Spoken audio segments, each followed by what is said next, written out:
बिहार में नीतीश कुमार के लिए पाला बदलना हमेशा बहुत आसान रहा है, पर इस बार ये उनके लिए कितना मुश्किल हो गया था, ये विधानसभा में अविश्वास प्रस्ताव के समय उनकी भाव भंगिमाएं बता रही थी। फिलहाल कठिन परिश्रम की बदौलत कुर्सी तो बच गई, पर दुनिया जान गई कि बिहार में बीजेपी और जेडीयू के अंदर सब कुछ ठीक नहीं चल रहा है। दोनों सत्तारूढ़ दलों के विधायकों में जबरदस्त असंतोष है। जेडीयू और बीजेपी दोनों दलों के विधायकों ने पार्टी नेतृत्व को जिस तरह से चकमा दिया वो कोई सोच नहीं सकता था।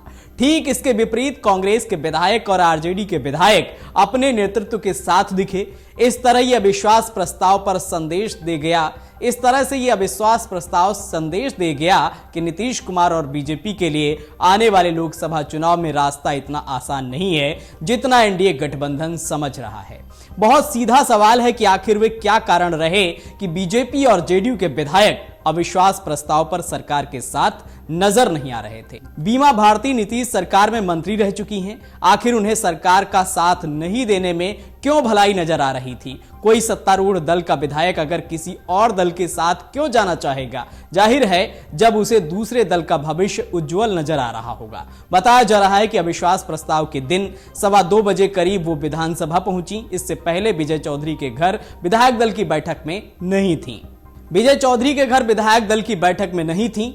यही नहीं, श्रवण कुमार के यहां भोज में भी नहीं पहुंची। शायद वो अविश्वास प्रस्ताव से दूर ही रहती अगर पति और बेटे पर पुलिस का दबाव नहीं होता। बिहार के वरिष्ठ पत्रकारों ने सोशल मीडिया पर पोस्ट करके बताया कि बीमा भारती को पुलिस ने मोकामा में डिटेन किया और संजीव कुमार को नवादा में डिटेन किया गया था। सबसे बड़ी बात यह थी कि बीजेपी जैसी पार्टी जो अपने अनुशासन के लिए प्रसिद्ध है, वहां से भी असंतोष की खबरें मिली। सोचिए, जिस दल की सबसे अधिक हवा है, अगर उसके 3 विधायकों को बड़ी मुश्किल से विधानसभा में लाया गया, यह क्या संदेश देता है? भागीरथी देवी और रश्मि वर्मा को गोरखपुर से किसी तरह से लाया गया। कहा जा रहा है कि मिश्रीलाल यादव भी परिवार के दबाव में बाहर आए। कांग्रेस विधायकों के बारे में कहा जा रहा है कि उनके टूटने के चांसेस सबसे ज्यादा हैं, पर हुआ उल्टा। आरजेडी, जेडीयू और बीजेपी के विधायकों में संतोष दिखा।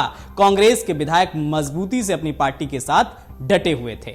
बीजेपी विधायक रश्मि वर्मा, मिश्रीलाल यादव, भागीरथी देवी ने जिस तरह से सुबह तक बीजेपी की किरकिरी करवाई, उससे सम्राट चौधरी की बदनामी हुई है। कांग्रेस और आरजेडी के विधायकों में भगदड़ नहीं मची, मतलब साफ है कि उन्हें अपना भविष्य अपनी पार्टी में उज्जवल दिख रहा है।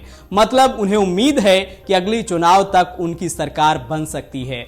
आरजेडी के जिन विधायकों ने एनडीए के फेवर में मतदान किया, उनके बारे में लालू फैमिली को पहले से ही पता रहा होगा। उनकी मजबूरी भी थी कि वो अपना मत सरकार को दें। मोकामा विधायक नीलम देवी और दूसरे चेतन आनंद, बाहुबलियों के घर के ये दोनों विधायकों को एनडीए के साथ जाना ही था। नीलम देवी बिहार के बाहुबली अनंत सिंह की पत्नी हैं और चेतन आनंद कुछ ही दिन पहले जेल से छोड़े गए। आनंद मोहन और लवली आनंद के बेटे हैं। चेतन आनंद अगर एनडीए को वोट नहीं देते तो उनके पिता की रिहाई खतरे में पड़ सकती थी। दूसरे आरजेडी नेता के ठाकुर कुआं विवाद के बाद उनके पिता ने अपनी लाइन लेंथ दिखा दी थी कि उन्हें मौका पड़ने पर जेडीयू के साथ रहना है। दूसरी विधायक नीलम सिंह को भी यह डर तो होगा कि नीतीश सरकार जरूरी होने पर कई और अपराध की फाइलों को बाहर निकलवा सकती है। विधानसभा में जिस तरह मुख्यमंत्री नीतीश कुमार और दोनों डिप्टी सीएम सम्राट चौधरी और विजय सिन्हा में जिस तरह का उत्साह दिखना चाहिए था, वो नहीं दिखा। नीतीश कुमार के चेहरे की भाव भंगिमाएं बता रही थीं कि वो अंदर से हिले हुए हैं। सम्राट चौधरी के भाषण में भी नाराजगी दिख रही थी। नीतीश कुमार जब बोल रहे थे तो कॉन्फिडेंस डिगा हुआ नजर आ रहा था। आमतौर पर विजयी नेता इस तरह से बिहेव नहीं करते। इस मौके पर बीजेपी के अंदर की खींचतान भी साफ नजर आई।